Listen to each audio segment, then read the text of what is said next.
Last week, I received this question on one of my videos, so let's talk about it. This is the Go display that question asker was referring to. And there is a huge difference between the pre-programmed Go home screen and the one shown here. The most obvious being that it's pretty limited when it comes to accessibility to language. Normally, I would provide an AAC learner with access to as much age-appropriate vocabulary as possible because there is no prerequisite to having access to a robust language system. But there are 3 reasons why this case is different and why I've really grown to love this setup for this learner. I received this client 1 year ago, and they came to me with a similar setup on their Go, but believe it or not, it was even more limited than what you see now.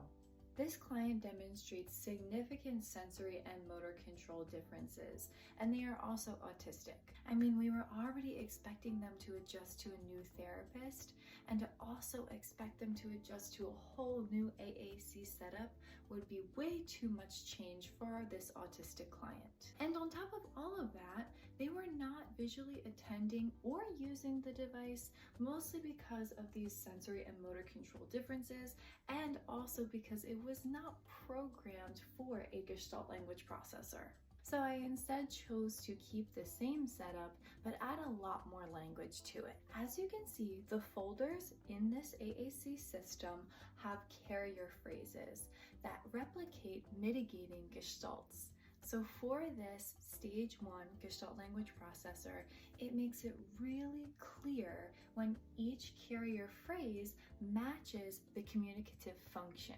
This means that everything in the I want to play folder is going to be games or activities of interest. Everything in the Let's Go folder will be places, physical locations. And Go is not the only system that you can program for gestalt language processors.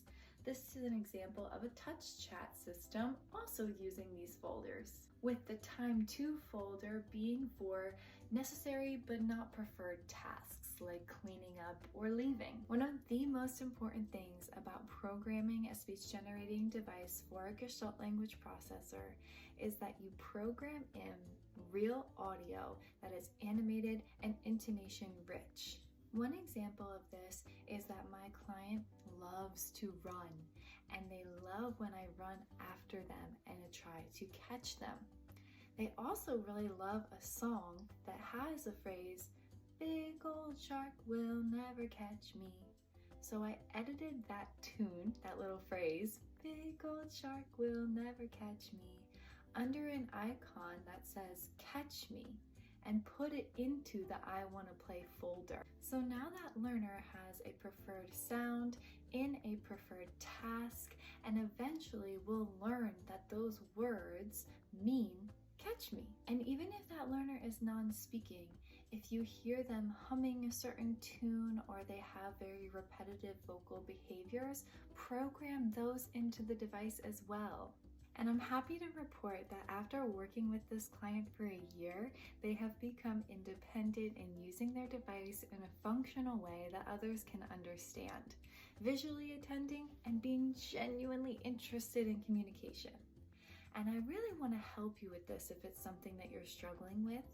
Please, if you have any questions on how to support gestalt language processors or neurodivergent people in general, message me at Support the Spectrum on TikTok, YouTube, Instagram, or Facebook.